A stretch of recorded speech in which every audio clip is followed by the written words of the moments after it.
disciplina de oração, quanto mais nós, né? Jesus tinha necessidade de falar com o Pai, de ter intimidade com o Pai. E ali ele vai para aquele lugar, né?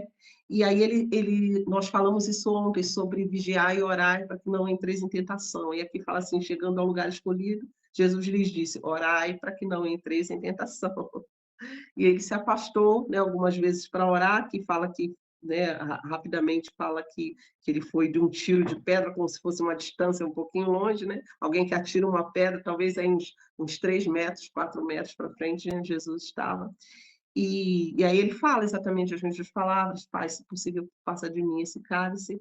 E aqui o detalhe interessante assim que Lucas traz é que apareceu um anjo do céu que o confortava, né? A gente falou um pouquinho sobre isso ontem, assim, sobre esse conforto, sobre essa presença de Deus, né? E sobre essa revelação do Senhor, o anjo que vem para livrar também e para nos ajudar, né? Nessa força aí de oração, né? E aí fala que ele estando em agonia, Jesus estava em agonia, orava mais intensamente. E aconteceu outro detalhe importante que Lucas traz, que o seu suor se tornou como gotas de sangue caindo sobre a terra. Jesus era tanta agonia, tão intenso, né, a força. Quando a gente está fazendo algo de intensidade do nosso interior, acaba externando isso. E às vezes você transpira, né, você fica nervoso, você fica tenso, você fica, né, estressado, muitas vezes ali os teus hormônios, né, tudo acontecendo no teu organismo, e a gente às vezes transpira. E Jesus aqui fala que Jesus, a agonia era tamanha, era tão intensa que ele suou como gotas de sangue, que caindo na terra pareciam gotas de sangue, né? Então, assim, a gente não tem como precisar de dizer eram gotas de sangue. Aqui o texto fala que como gotas de sangue caindo na terra. Então, talvez um suor denso, pesado e escuro, né? Tamanha a agonia, né, de Jesus. E eu vejo isso assim no nosso desprender de energia, né? Eu me lembro assim muitas vezes quando eu ministrava louvor na igreja, e às vezes assim era tão intensa a ministração, tão intensa às vezes batalhas que a gente estava enfrentando enquanto ministrava, que a gente começava a transpirar, e eu sentia que era uma energia do meu corpo também, né? Não estou falando aqui de energia cósmica, essas coisas que as pessoas falam aí, não, mas assim, da energia mesmo natural do teu organismo, você desprende isso. Então eu começava a me sentir, parecia que vinha um calor sobre o meu corpo, e eu começava a transpirar assim, tamanha energia. E quando eu terminava, eu lembro que eu sentava assim, e eu tinha que ficar um tempo calada, sabe? Precisa que até tudo baixar, sabe? Até meu corpo, né? Acalmar de novo, mas assim, a intensidade daquilo, né? E a gente está vendo aqui que o texto fala que Jesus orou intensamente, que ele desprendeu essa energia. E aí é que eu queria começar a falar um pouquinho aqui com vocês sobre esse estudo aqui, sobre esse azeite, meninas. Esses dois detalhes, né? O anjo que apareceu para fortalecer e essa intensidade aí de como gotas de sangue que Jesus suou, né? E, e aqui falar sobre essas prensas do azeite, né? Jesus estava em profunda agonia. Jesus estava assim, ele fez intercessões, orações ali assim com uma profundidade, uma dor no seu coração, e não era um temor de Jesus pelo que ia acontecer com o seu corpo. Ele sabia que ele ia ser muito mutilado, como ele foi, né? Tudo que ele ia sofrer, mas assim a agonia de pensar que estaria separado de Deus, né? E eu até anotei essa frase aqui, que eu falei isso ontem, mas assim, queria reforçar para a gente que essa obediência de Jesus, a submissão dele a Deus, nos deu o presente de nunca mais nos separarmos de Deus. Aqueles que creem em Jesus nunca mais serão separados de Deus, é, por causa dessa obediência dele. E era assim, era tamanha força de oposição sobre ele. Ele enfrentou oposição de todas as formas, porque era uma oposição espiritual, com certeza. As forças malignas não queriam que ele chegasse até esse ponto, né, de morrer pela humanidade, a força dos pecados da humanidade e a força da ira de Deus que viria sobre ele. Então, por isso, Jesus entra em profunda agonia. E aqui vai falar sobre essas prensas do azeite. Jesus estava ali nesse lagar, nesse jardim onde se prensava. E como é que era esse processo? É isso que eu queria trazer aqui para vocês, né? Que o Jardim das Oliveiras era, como eu falei, era localizado mais ou menos de frente para o templo, então isso era muito significativo, né? Jesus ia sofrer ali diante daquilo que representava o que era a presença de Deus para eles, né? E assim, assim, o que era azeitona, né? Que a azeitona assim, é um dos alimentos mais completos que existem, né? Por isso que eu perguntei se vocês gostam de azeitona, porque assim, há estudos que falam que quando ela passa pelos processos, ela tem assim, muitas utilidades, né? A variedade de uma azeitona é muito grande. E às vezes a gente é uma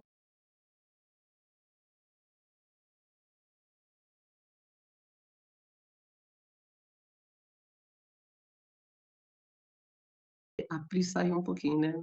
Voltou. E fala assim que essa primeira prensa de azeitona, como é que era essa primeira prensa que era feita ali naquele lagar? Elas eram colocadas em sacos, né? Em vários sacos, e eram colocados um saco sobre o outro, né? Essa era a primeira prensa do azeite. Os sacos eram colocados um sobre o outro, e o próprio contato de uma azeitona contra a outra, com o peso, né, dos sacos um em cima do outro, fazia com que saísse um óleo, né, se extraísse através deles ali um óleo.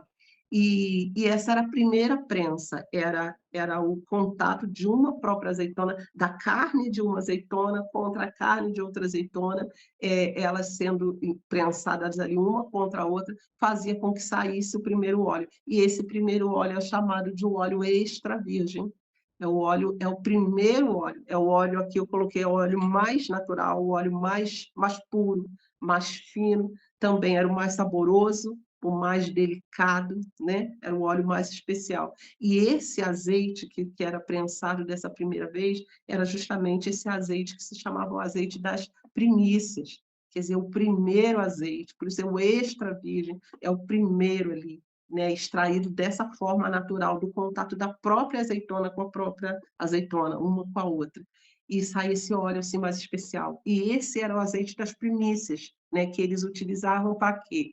Para acender a menorá. A menorá é aquele candelabro, né, de sete hastes, né, que é colocado lá no templo. Olha, por isso que a gente está falando do templo. Essa menorá, ela está lá no santo lugar, lá no santo, no lugar santo, né, onde tem a mesa, os pães da proposição, e tem esse candelabro. Esse candelabro representa a luz do mundo, né? Esse candelabro representa as sete espíritos, sete faces de Deus que fala, cada uma haste ali acesa representa isso, assim, um aspecto de Deus, né? Olha que coisa linda, gente. Então, assim, essa primeira prensa do azeite representava isso, esse azeite das primícias. E o que que Jesus é, né? Jesus é a nossa primícia. Jesus é a primícia, ele é o primogênito de Deus, né? De toda a criação. E aqui fala que nessa prensa do azeite, quando ela era retirado esse azeite mais puro, simbolizava esse esmagar de Jesus, como Jesus agonizou, né, orando, né, era esse esmagar na alma dele de que ele ia receber assim o peso de toda a humanidade sobre ele, do pecado de toda a humanidade. Por isso aqui usa esse exemplo da azeitona, ela carne contra carne, o azeite, a azeitona contra a azeitona é que vai extrair isso. Então assim, Jesus foi moído dessa forma como essa azeitona aqui, né, retirando dele as primícias. Eu acho que tem um texto aqui que é 1 Coríntios que vai falar isso. Eu não estou lembrando muito bem o texto, meninas.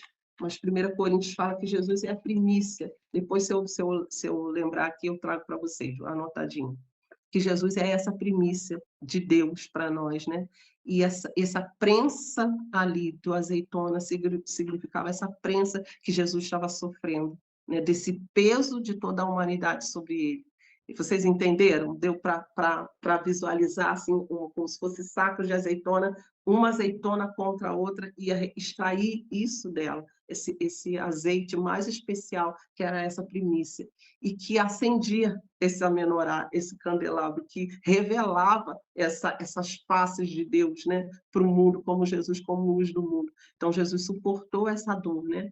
E aí vem uma segunda prensa. A segunda prensa já vem colocado um peso, né? Fala aqui que os sacos são colocados aí numa prensa. Primeiro eram sacos sobre sacos de azeitona, agora já eram sacos, depois dessa primeira extração, os sacos eram colocados debaixo de uma prensa, então, né? E aí essa prensa era ajustada, e esse segundo azeite que saía, esse segundo óleo que era extraído dessa prensa da azeitona, era um azeite caro ainda, porque ainda era um azeite muito purificado, era a segunda prensa ainda, né?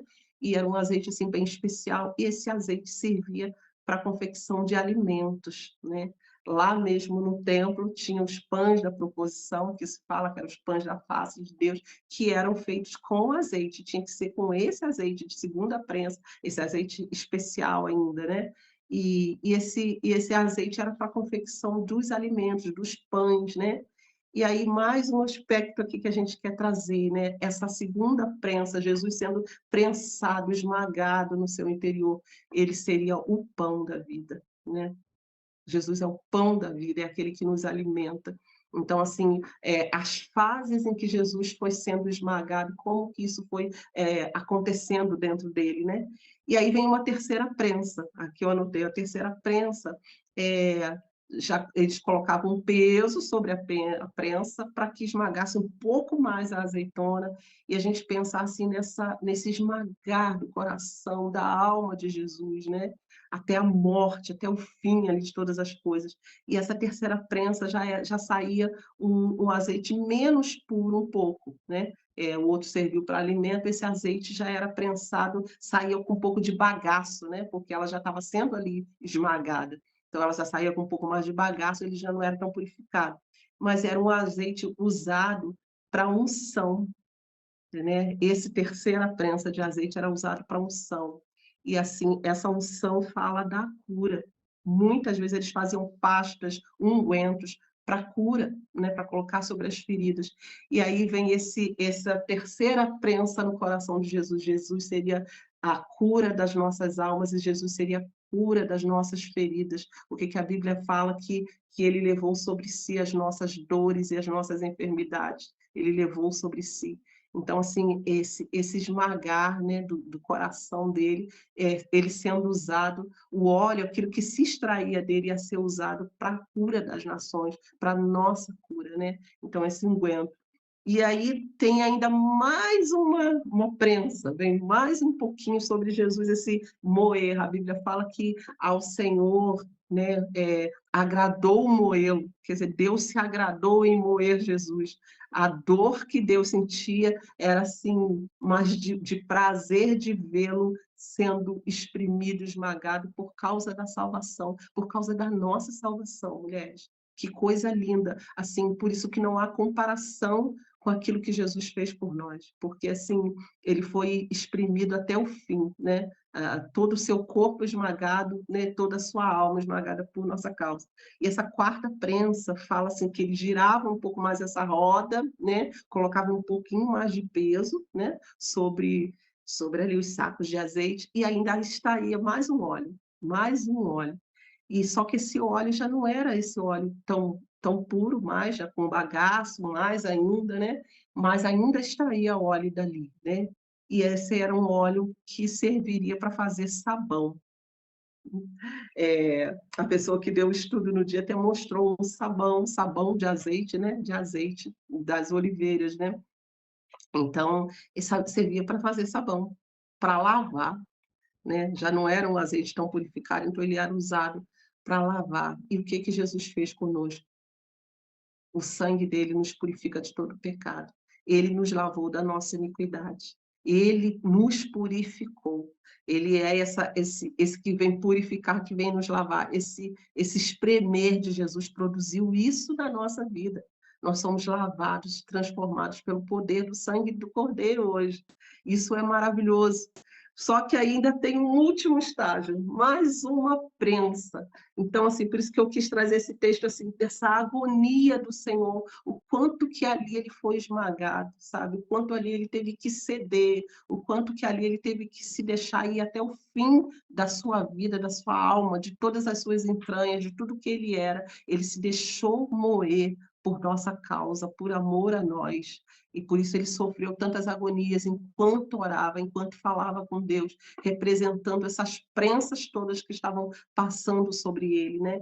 E essa última prensa aqui, que era assim, eles aumentavam um pouco mais o peso, né? Rodava ali a roda, prensando um pouquinho mais, e saía por fim, né? O último gotejar ali de óleo, né? Daquelas azeitonas, né? Saía um último óleo e que já não era um óleo tão puro mesmo para alimento, né? Já tinha passado aí pela fase de ser usado para lavar, né? Então era um óleo menos purificado. E esse óleo era usado para as lamparinas.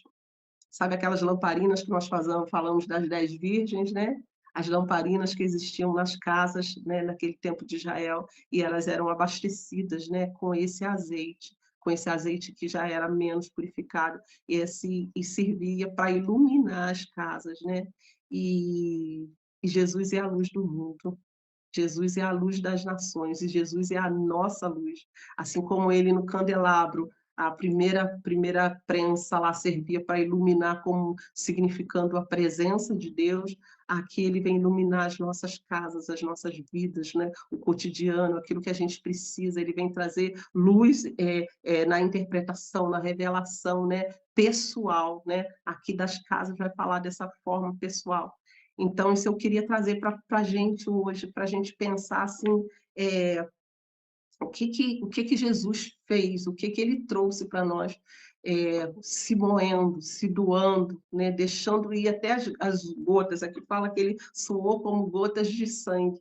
Tamanha era a prensa que estava passando por cima dele, por cima do seu interior, da sua alma, do seu coração. Né? E ali Jesus era como um homem, né? Jesus era Deus e homem ao mesmo tempo. E Jesus suportou tudo isso, essa agonia por nossa causa.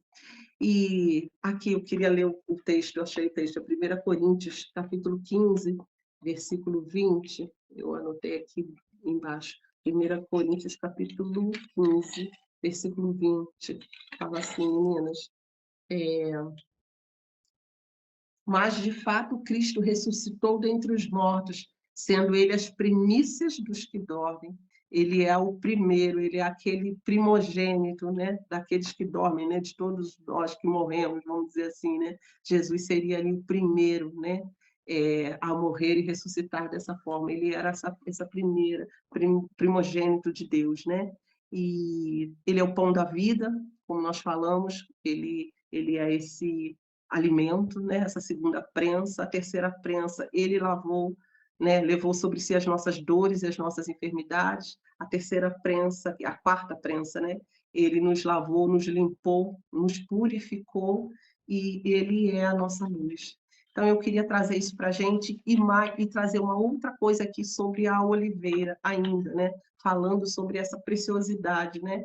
Dessa comparação aí de Jesus com essa prensa da oliveira.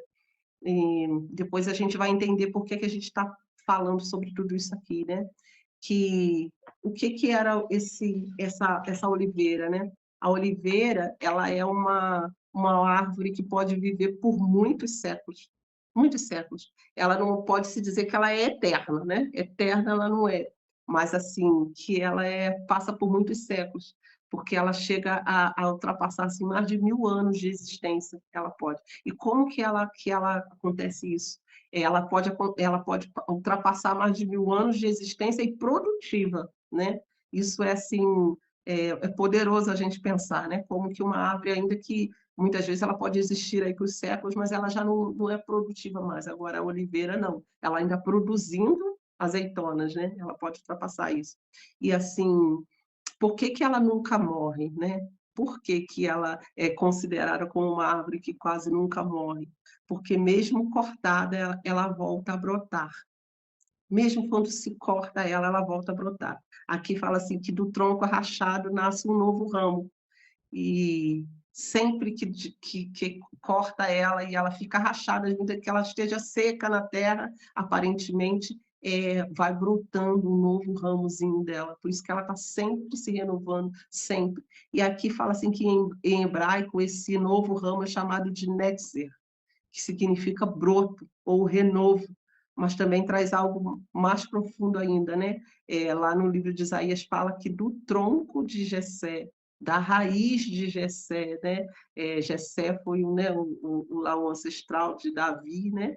E fala que desse tronco dele, né, de Jessé, sairá um broto, um netzer, um novo ramo, né? E esse novo ramo é Jesus mesmo. Então, assim, essa comparação de Jesus com essa oliveira, né? Esse envolver de Jesus aí com a azeitona é muito interessante, né? E fala assim que direto da linhagem de Davi viria um Messias, esse netzer, esse broto, esse ramo, né, que ele viria brotando aí da terra, né? E é maravilhoso isso, né? E fala assim que esse netzer também traz essa ideia da linhagem real de Jesus, né? Jesus vem aí, como se fala, Jesus é o filho de Davi, porque ele vem dessa linhagem de Davi, né? O prometido, né? O Davi foi o rei prometido, né? O maior rei que Israel já teve. E Jesus vem representando isso aí, né? E é dessa raiz que vem o nome da cidade também, Netzer, vem o nome da cidade de Nazaré, de onde Jesus nasceu, né? Supostamente ali Jesus teria nascido em Nazaré, né? E aí fala assim que do fruto do azeite que iluminava o templo, né? Desde nascido simples lá na cidade de Nazaré, e é desse fruto que iluminava o templo, como a gente falou aqui da menorá, né? E que vem o profeta, que vem as leis, que vem as promessas, né? Vem tudo aí desse povo de Israel. Então a gente vê essa referência linda, como que a gente vê que a Bíblia ela é conjugada, né? Tem tudo uma conexão com todas as coisas. E nada que o Senhor nos fale aqui na sua palavra são coisas aleatórias, coisas simples que não vão ter significado nenhum. Sabe, tudo o Senhor tem um significado espiritual e poderoso nas nossas vidas, e assim, tudo aponta para Cristo, para a obra dele. Se a gente lê do Gênesis ao Apocalipse, a gente vai ver Cristo sendo revelado aqui nas páginas da Bíblia. Isso é maravilhoso, né? E aí, aqui fala mais uma coisinha aqui, que a oliveira, ela sobrevive a guerras, a secas, sobrevive ao tempo, né? Porque a sua força não está no seu tronco, não está nas suas folhas, no seu fruto, mas está na sua raiz. Isso vem falar para nós nessa manhã, mulheres. A nossa força, a nossa resistência ao tempo, às dificuldades, precisam estar na nossa raiz. Quem é a nossa raiz? De onde vem a nossa identidade? A gente falou sobre isso aqui esses dias, sobre identidade, sobre ser idem, né? Idêntico a quem? Ao nosso Deus, né? Em quem nós fomos gerados, né? E aqui fala assim que o exterior pode sofrer com o que está por fora, né? O exterior vai sofrer muitas pressões, assim como Jesus ia sofrer as pressões aqui da morte, né? Mas o interior dele não se corrompe. Nada sai do seu controle, né? O exterior pode sofrer com o que está por fora, mas o interior permanece forte e vivo para se renovar de novo. É isso que acontece com essa oliveira. Por fora já está seco, vem a tempestade, vem o sol quente, vem as dificuldades, as guerras, mas assim, lá no fundo, lá na sua raiz, né? Essa árvore renasce de novo, né? E é isso que aconteceu com o nosso Senhor, né? E na Bíblia que fala a oliveira é mais do que uma árvore, ela representa o povo de Deus. Ela representa a nós também, né? Há um cântico da Ana Paula Valadão que fala a esperança para o ferido, como árvore cortada, é, marcada pela dor, né? Ainda que na terra envelheça sua raiz e no chão abandonado o seu corpo morrer, há esperança para nós. Quando Jó fala desse texto, Jó está falando que Jó estava tão desesperado na sua dor, né? Tudo que ele sofreu, toda a prova que ele passou. Ele fala assim que havia mais esperança para uma árvore, é isso que ele quis dizer, que aquela árvore poderia brotar de novo, talvez fazendo uma referência aqui à oliveira, haveria mais esperança para aquela árvore do que para o homem, né? E ele estava dizendo isso de si mesmo, que aquela árvore poderia voltar a viver, voltar a brotar, e ele não, né? O homem é fadado a morrer, perdão, gente, e ter um tempo limitado aqui na nossa terra, né?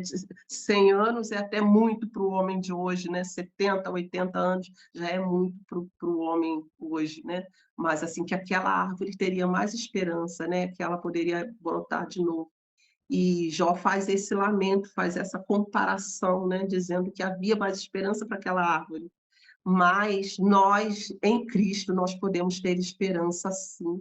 Nós podemos ter esperança de um renovo na nossa vida, de um novo nascimento, por causa disso daqui, porque a oliveira vai representar Cristo e representa a nossa vida, porque se Cristo é a primícia de Deus, nós estamos seguindo a Ele, né? Nós somos os que viemos depois dele. Nós não temos o poder de Deus, lógico que Cristo era Deus, mas assim, Cristo veio inaugurar um novo tempo. E o que a Bíblia fala? Que nós temos livre acesso à presença de Deus, né? Aqui nós falamos do templo, né? O templo tinha os vários compartimentos dele, e assim existia aquele lugar, o Santo dos Santos, que era um lugar mais extremo, né? mais separado, né? Da presença de Deus, onde ficava a Arca da Aliança, né? Representando a presença de Deus. E o que a Bíblia fala? Que quando Jesus morreu na cruz, o véu do templo se rasgou e assim, esse acesso, essa presença a Deus foi liberada, né? E nós podemos entrar confiadamente diante do trono de Deus pelo novo e vivo caminho, é assim que a Bíblia fala, esse caminho que Jesus inaugurou. Então, assim, Jesus é a nossa primícia, ele foi à frente, nós podemos ir também. Se Jesus ressuscitou, né, nós também podemos ressuscitar em glória, nós faremos isso no último dia, quando a igreja for arrebatada. E assim, há esperança para nós, de nova vida. O que a Bíblia fala? Que em Cristo está o espírito de vida indissolúvel. Eu penso isso assim de uma forma, eu gosto dessa frase, porque assim, é indissolúvel, algo que não se dissolve, que não acaba, que não termina, não tem como dissolver, separar, né? Fazer morrer. Jesus tem esse espírito de vida dessa forma, e ele vem nos trazer isso. E nessa manhã eu queria trazer para a gente essa expectativa, sabe? Da vida de Deus em nós. Ainda que o nosso exterior se corrompa, ainda que, como aqui a oliveira, né, tudo esteja desabando ao nosso redor, mas assim o nosso interior vai permanecer. E eu queria ler um texto para vocês aqui, que é 2 Coríntios também. 2 Coríntios, eu acho que é o capítulo... Onde é que eu anotei isso, gente? Eu esqueci. 2 Coríntios, capítulo 4, eu acho. Que fala assim, sobre esse poder aqui, né, que nos é dado. E fala de uma forma, o apóstolo Paulo falando sobre a nossa perseverança, né? Ele fala assim, olha, 2 Coríntios, capítulo 4, a partir do versículo 8, 4:8, fala assim, deixa eu ler a partir do 7, fala assim, que temos, porém, esse tesouro em vasos de barro, para que a excelência do poder seja de Deus e não de nós. O tesouro é Cristo em nós. Nós somos esse vaso de barro, que a gente está fadado a ter rachaduras, né? A gente é uma matéria-prima, né? De barro, da terra, o homem é formado dessa forma. E assim, mas nós carregamos um tesouro. A excelência, a glória desse vaso não está nele, mas está no tesouro que ele carrega. E isso que mostra o nosso valor. E ele fala assim, né? Em tudo somos atribulados, porém não angustiados, perplexos, porém não desanimados, perseguidos, porém não desamparados, abatidos, porém não destruídos. Gente, aqui a gente vê assim um paralelo, né? Em tudo somos atribulados. A tribulação é uma coisa externa, né? Vem uma tribulação, algo externo, uma tentação, um problema, uma situação como a Pri falou aqui no início, né, de a gente ser atribulado mesmo, o inimigo vem tentar as nossas vidas, né, vem colocando aí empecilhos, né, sobre nós, e nós somos atribulados, só que aqui o paralelo é esse, é algo externo, só que olha a comparação com o interno, né? Em tudo somos atribulados, uma coisa externa, porém não angustiados. Lá dentro, o nosso coração permanece em paz, né? perplexos, né? Algo que a gente vê e a gente fica admirado, algo que está acontecendo, a gente fica assustado, né? Então a gente fica perplexo, algo externo, porém não desanimado. O interno está firme, né? O interno, igual essa raiz dessa oliveira que lá dentro ela está renovada, né? Perseguidos muitas vezes, o inimigo nos persegue, situações difíceis, né? Pessoas nos perseguem, quer dizer, algo externo, porém não desamparados. Lá dentro nós não estamos sozinhos, há uma presença de Deus sobre a nossa vida, né? Abatidos, abatimento também, algo externo, né? Porém não destruídos, o nosso interior não se corrompe. Assim que a Bíblia fala sobre esse renovo aqui da oliveira, assim como a Bíblia fala sobre Jesus, né? Como Jesus suportou essas agonias, mas ele venceu. Essa é a promessa, essa é a esperança para nós também, né? E assim, eu queria trazer uns últimos detalhes aqui, né? Que Jesus, depois que foi prensado nesse Monte das Oliveiras, passou por esse processo, né, de esmagar da sua vida ali. O que acontece com Jesus, meninas? Jesus se levanta e ele fala para os seus discípulos: basta, chegou, está na hora, é agora. Jesus se levanta, eu ouvi esses dias aquele pastor Hernandes Dias Lopes falando que Jesus se levanta triunfante, como alguém que caminha, como um rei que caminha para a sua coroação. Jesus ia para a cruz, mas ele se levanta e falou: basta, é agora, está decidido. Ele estava resolvido. Acabou, chegou a hora. E ele se levanta assim: eu vou. Como um rei caminhando para a sua coroação. Alguém que sabia que ia triunfar e queria triunfar sobre as hostes malignas. Que poder é esse? Que determinação era essa? De onde vinha isso que Jesus tinha no seu interior? Como a gente leu aqui, né? Tantos paralelos de algo externo tentando nos afetar e o nosso interior firme. É assim que Jesus nos quer. É assim que Jesus quer levantar essas mulheres. E é assim que a gente possa se levantar desse momento de angústia, de prostração, de oração, de dor na nossa alma, mas que a gente se levante agora firme, resoluta. Não, eu estou posicionada. Eu sei para onde eu vou, eu sei quem eu sou, eu sei qual é o meu destino, eu sei o que eu preciso fazer, assim como Jesus. E como que de onde Jesus tirou isso, gente? Da oração. Jesus se levanta dos seus joelhos aqui, o texto lá em Mateus nós lemos, né? Jesus 3 vezes, né, indo orar, deixando os discípulos dormindo, Jesus falando: vigia, vigia, varão, vigia, né? Para vocês não entrarem em tentação. Mas Jesus se levanta triunfante dessa forma, depois de ter orado, depois de ter entregue a sua alma, depois de ter se rendido e falado: Deus, eu vou te obedecer, custe o que custar, vai custar a minha vida, tá difícil, né? Passa de mim esse cálice, mas se não for possível, a tua vontade seja feita, eu estou disposto a te obedecer. Jesus sai triunfante da oração, da oração. E é isso que eu queria chamar a nossa atenção, meninas, sobre essa entrega de oração, essa vida intensa que nós precisamos ter no altar de Deus, sabe? Da nossa comunhão com Ele. E eu anotei aqui algumas coisas, assim, muito rapidamente eu quero falar para vocês, assim, que benefícios da oração no cérebro. A gente já tem ouvido falar muito disso, já vimos muitos vídeos, e assim, isso tem sido comprovado, né? A ciência, durante tanto tempo, rejeitou a fé, e hoje em dia a ciência já vem comprovar, né? Assim, as coisas de Deus vão acontecendo de uma forma maravilhosa, né? A ciência vem comprovar o que acontece com alguém que se dedica à fé, alguém que tem fé, que se dedica a uma comunidade de fé, que ora, alguém que tem comunhão. E eu vou falar aqui só uns benefícios bem pequenos aqui, né? Algumas coisas só que eu anotei, assim, que a oração aumenta a nossa resistência à dor, né? Reativando neurônios, isso eu anotei porque, né, eu não sou da área, então eu vou falar isso rapidamente para vocês. Ativa neurônios, ativando neurônios da área do aprendizado, quer dizer, ela regenera essa área nossa. Então, assim, como se a oração fosse uma fisioterapia, um treinamento que a gente faz, né, para os nossos músculos, do nosso cérebro.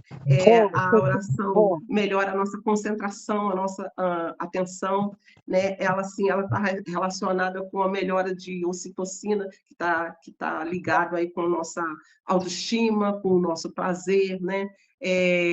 fala assim que ela aumenta a atividade aqui do lobo frontal, né, que é responsável aqui pelas nossas funções de tomada de decisão, de raciocínio, de construção de ideias, né?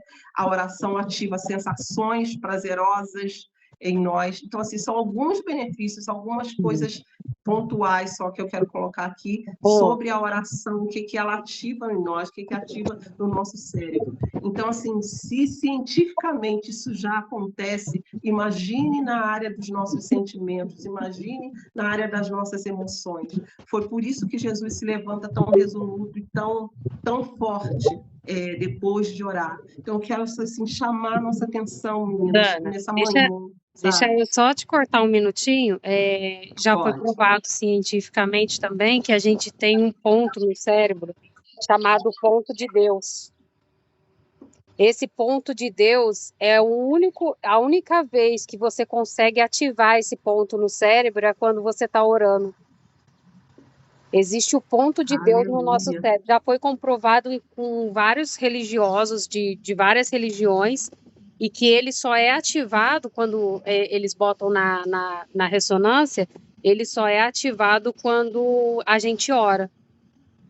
Esse é o ponto Olha, que é um ponto que tem bem em cima aqui do lombo, bem ao lado do lombo frontal, e ele é um ponto pequenininho, parece até um grão de arroz.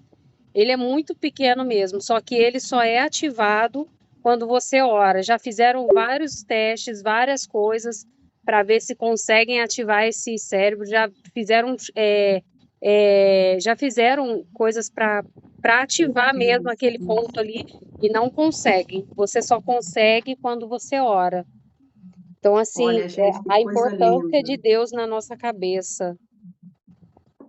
Que coisa linda, gente, que coisa linda. A gente vê assim que Deus não faz nada ao acaso. Ele é perfeito, ele é o criador de todas as coisas. E quando ele nos criou, ele é engenhoso, Deus é inteligente. E a maneira como ele nos faz, e assim, essa ligação nossa, quando a gente fala assim que nós fomos feitos à imagem e semelhança de Deus, não é à toa. Deus colocou essas coisas em nós e colocou essa ligação. Eu estou trazendo isso para a gente, trouxe isso sobre Jesus, essa prensa de Jesus, essa agonia, para trazer para nós assim o quanto que Jesus sentiu essa necessidade de orar e com certeza muitas coisas foram ativadas, os neurônios de Jesus, a área até mesmo dos hormônios, tudo isso é ativado. E assim nós precisamos orar. Nós queremos cura para a nossa alma, nós queremos cura para o nosso corpo, nós queremos ser inteligentes, pessoas com visão clara, pessoas que têm discernimento. A gente precisa ser pessoas que sejam inteligentes nas tomadas de decisões. Nós precisamos orar. Nós precisamos orar. Nós precisamos orar. Nós precisamos derramar nossa alma. Quantas vezes a gente vai estar aqui com essas pressões todas, não iguais às de Jesus, mas quantas de nós passamos por pressões o dia todo? São situações que nos afetam, situações externas que comprimem a nossa alma, esmagam, né? A gente falou aqui sobre Jesus sendo esmagado, mas assim, o nosso interior não pode se corromper, precisa estar firme, porque sabe qual é a raiz que ele tem. A nossa raiz é Deus, e a gente precisa buscar em Deus. Aquela árvore que vai lá no fundo, lá no finalzinho da sua raiz, que está lá conectada com a terra, às vezes perto de um riacho, algo que ela pode extrair a água dali, né? E aquela raiz vai caminhando. Quantas vezes a gente vê isso? Árvores que tem aquela raiz imensa, que vai lá no fundo e vai ver, ela vai se ligar lá perto de uma fonte de água. E Jesus é a nossa fonte de água viva, mulheres. Nessa manhã, que a gente possa ligar a nossa raiz, possa ir buscar, nem que seja lá no fundo, com o restinho das forças que há em nós, mas que a gente busque ao Senhor, que a gente busque a sua paz e que a gente possa se conectar com o Senhor e receber vida. É aí que a seiva vai passando através ali do caule, vai chegando, né, nos galhos e vai produzindo folhas e frutos, né? É assim como a árvore, é assim que o Senhor é para nós. O Senhor é a fonte de vida. Então, assim, nessa manhã, o chamado do Senhor, né? Vigiar e orar, a gente está falando sobre isso desde ontem, é para a gente intensificar a nossa vida, sabe, de oração, de entrega com Deus. E às vezes, mulheres, o que nós lemos ontem aqui que Jesus fala para os discípulos? Vocês não podem orar comigo nem uma hora. Às vezes a gente não tem uma hora inteira no dia, mas você tem um dia inteiro para estar em espírito de oração. Você tem o dia inteiro para caminhar. Enquanto você está dirigindo, está caminhando, está no seu trabalho, você está em espírito de oração, você está conectado com Deus. E, é claro, se você puder tirar o tempo devocional que a gente está fazendo aqui, né? Aquele tempo devocional de parar e poder orar, e poder ler e meditar, é maravilhoso. Isso vai trazer benefícios espirituais, isso vai trazer benefícios físicos, como a gente acabou de falar aqui, benefícios emocionais, porque você vai estar muito mais equilibrado. Depois que você ora, você tem essa sensação de você estar muito mais seguro, né? Você já depositou aos pés do Senhor aquilo que você precisava. Então, assim, todos esses benefícios. E, assim, nós precisamos orar. E, assim, a nossa proposta aqui, né, Pri, assim, com esse grupo, sabe, com esse devocional, é te motivar a ter essa vida de dedicação ao Senhor, de meditação na sua palavra e de oração, de nós nos levantarmos como mulheres posicionadas, que sabem qual é o seu lugar nessa terra, né? De não sermos aquelas pessoas que vão ser levadas pelo vento, vão estar perdidos, ou que as coisas externas vão nos afetar, mas nós temos o nosso interior, sabe, completamente arraigado, firmado, fortalecido pelo Senhor. Mulheres que oram umas pelas outras. Nós temos as nossas fraquezas, as nossas debilidades, nós temos as nossas dificuldades, mas é por isso que nós estamos aqui. Nós estamos aqui juntas, porque o que a gente entendeu? Mulheres que têm dificuldade de ler a palavra, de entender a palavra, e essa é a nossa motivação, de estarmos nos ajudando umas às outras, a crescermos nisso e conhecermos o nosso Deus. Assim, a Bíblia fala assim que a gente erra quando a gente não conhece as Escrituras e nem o poder de Deus. A gente não conhece o que Ele nos diz, o plano dele para nós e nem o seu poder de manifestar de todas as coisas. O que a Bíblia diz que assim Deus é poderoso para fazer infinitamente mais, além de tudo que pedimos ou pensamos, conforme o seu poder operando na nossa vida, sabe? E Deus quer fazer isso em nós. Nós não vamos nunca experimentar essa agonia, essa prensa que Jesus passou aqui. Nunca. Ele já fez isso tudo, ele já é a nossa luz, já é a nossa limpeza, já é a nossa, né, o nosso alimento. Jesus é a nossa primícia, né? A gente viu isso aqui. Só que, assim, se a gente for fazer uma comparação, nós estamos sujeitos a pressões externas o dia todo. Mas, assim, nós precisamos nos levantar como Jesus, sabe? Triunfantes. Eu já depositei aquilo que eu precisava aos pés do meu Senhor. Agora eu vou assumir o meu papel, eu vou assumir a minha identidade. E nós aqui como mulheres, cada uma assumindo a sua identidade de uma mulher de Deus, de uma mulher que conhece o seu Senhor, que fala de forma clara, que sabe responder à razão da fé que há em si, né? Que a gente não seja assim como palha levada pelo vento, né? Que o vento espalha por aí, né? E uma fé frívola, né? Uma fé que não tem firmeza. Mas não, a nossa fé ela vai nos levar a níveis de provas, sim. Mas assim, é como, sabe, quando você joga um jogo que você vai subindo de fase e cada vez é um ponto a mais que você ganha. Deus está nos chamando para sermos essas mulheres. Mulheres que vão ajudar outras mulheres, mulheres que vão curar outras mulheres, mulheres que vão ser posicionadas e que, em contrapartida, toda essa entrega, Deus vai nos dar aquilo que nós necessitamos. Deus confortou Jesus aqui, enviando um anjo para confortá-lo. Jesus morreu na cruz, sofreu as agonias todas. Nós vamos acabar de ler aqui nesses capítulos, né, agora. Mas, assim, ele foi triunfante. Hoje ele está no seu lugar de glória. E quando ele voltar, ele vai voltar como o rei soberano de todas as coisas. E vai nos levar, vai levar aqueles que entenderam o seu plano, o seu propósito para as suas vidas. E com ele nos dará todas as coisas também, cada uma das necessidades. Cada uma das nossas necessidades são supridas no Senhor. E eu queria terminar dessa forma aqui. Vi ontem né, os nossos propósitos de oração ali e fiquei assim pensando, Senhor, são tantas necessidades. Só o Senhor conhece a tua necessidade mais íntima, aquela que você não conta para ninguém, que você coloca, que você fala com ele no seu travesseiro. Só o Senhor conhece, sabe, as mais íntimas, os anseios mais profundos do teu coração. mas o Senhor é o Deus que pode suprir toda a sua necessidade nele, da gente se satisfazer nele, e com ele serão acrescentadas todas as coisas que nós precisamos. Como que a gente tem experiência? Eu creio que a gente vai ter testemunho para contar, sabe? Daquilo que o Senhor está fazendo em nós. Mas, mulheres, oração, oração, entrega, rendição, adoração diante da presença do Senhor. Traga o seu vaso, sabe, em humildade diante do Senhor, em quebrantamento diante da presença do Senhor. Derrame aquilo que você tem. O Senhor sabe o que você também não tem, mas assim, coloca tudo diante dele. Ele é esse supridor, ele é o nosso amigo, ele é o nosso companheiro e foi o exemplo em tudo. Jesus agonizou aqui em oração, e ele foi o nosso exemplo, sabe? Para que hoje nós tivéssemos vida, pudéssemos estar aqui falando umas com as outras, amém? Vamos intensificar a nossa vida de oração, sabe? Vamos ser intencionais na nossa vida de oração.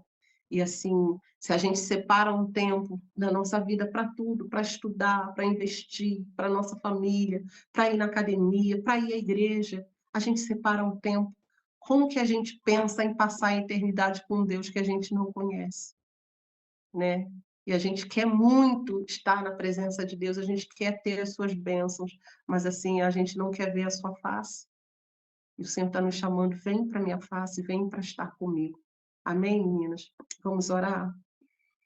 Senhor, nós agradecemos a Ti pelo Senhor ter sido tão prensado por nós, por tantas fases, tantos processos, Senhor, na Tua vida, Senhor. E o Senhor foi obediente até a morte, até o fim, até as últimas gotas, Senhor. O Senhor foi obediente. E nós te adoramos por isso, Jesus. Levantamos a nossa adoração a Ti, glorificamos o Teu nome, Senhor. E queremos, Senhor, diante do Senhor, fazer aquietar a nossa alma, dizer à nossa alma, aquieta-te, porque o Teu Salvador vem, o Teu Redentor vem, ele se levantará sobre as nossas situações. Tudo aquilo, Senhor, que nós entregamos diante do Senhor, o Senhor recolhe, o Senhor não despreza, o Senhor não rejeita um coração quebrantado e humilde. E assim como o Senhor ouviu as orações de Jesus e viu toda a sua entrega, ele que é o nosso exemplo, nós pedimos, Senhor, ouve o nosso coração, ouve o nosso clamor nessa manhã. Nós queremos ser mulheres, Senhor, que oram mais, mulheres que buscam mais a tua face, que te conheçam mais, Senhor, e que façam valer, Senhor, ó Deus, a fé que nós professamos aqui na terra, aquilo que nós dizemos, Senhor, que nós cremos, nós queremos, Senhor, que seja verdade nas nossas vidas, que as nossas atitudes, que o nosso exterior possa, Senhor, demonstrar isso, Senhor, aquilo que está no nosso interior. Senhor, e nós colocamos diante do Senhor nessa manhã cada pedido de oração, cada propósito que foi listado ali, que está sendo listado nesse grupo, os propósitos, Senhor, espirituais, Senhor, os propósitos emocionais, aquilo que está ligado à área dos sentimentos, Senhor, Deus, os nossos propósitos, Senhor, do nosso cotidiano, o nosso trabalho, a nossa família, aquilo que é externo, que nós precisamos resolver, Senhor, em nome de Jesus, Senhor, traz a tua bênção, Senhor. Deus, olha para cada um propósito, o Senhor conhece muito mais do que a nossa letra, aquilo que nós podemos ler, o Senhor conhece a intenção, Senhor, a motivação por trás de cada propósito, e nós te pedimos, dá a tua bênção, dá a tua graça, dá a tua salvação, Senhor, onde precisa de cura, onde precisa de libertação, onde precisa de discernimento, Senhor, de direção, onde precisa, Senhor, de decisão, Senhor, que o Senhor possa nos dar. Nós queremos que todas as bênçãos que nós recebamos na nossa vida venham da tua fonte, vem de ti, Senhor. Tu és a nossa fonte de bênção, a nossa fonte de vida. Senhor, os nossos olhos estão postos em ti, na tua palavra. Nós esperamos em ti, aguardamos no Senhor e pedimos, tu que és esse Deus inteligente, esse Deus, Senhor, de coisas, Senhor, não de coisas relativas, mas de Deus, de coisas absolutas, de verdades absolutas, Senhor. Traz sobre nós, Senhor, as tuas verdades, o teu direcionar, as tuas decisões, Senhor, em nome de Jesus. Nós agradecemos ao Senhor. Deus, as nossas palavras são poucas, Senhor, para agradecer, para dignificar o Senhor, para exaltar o Senhor conforme tu mereces, Senhor. Mas nós te adoramos em humildade, Senhor, diante da tua presença, Senhor, reconhecendo quem tu és, Senhor. Deus, e dizendo ao Senhor, nós queremos sermos mulheres posicionadas, mulheres, Senhor, que oram mais, Senhor, mulheres que façam a tua vontade, que obedeçam ao Senhor em todas as coisas, Pai. Nos dá a tua graça nessa manhã, abençoe o coração de cada uma aqui, cada uma seja cheia da tua presença, cheia da tua alegria. Senhor, em nome de Jesus, Pai, muito obrigada. Abençoe o dia das minhas irmãs. Em nome de Jesus. Amém. Amém, menina. Amém, meninas. Amém. Glória a Deus.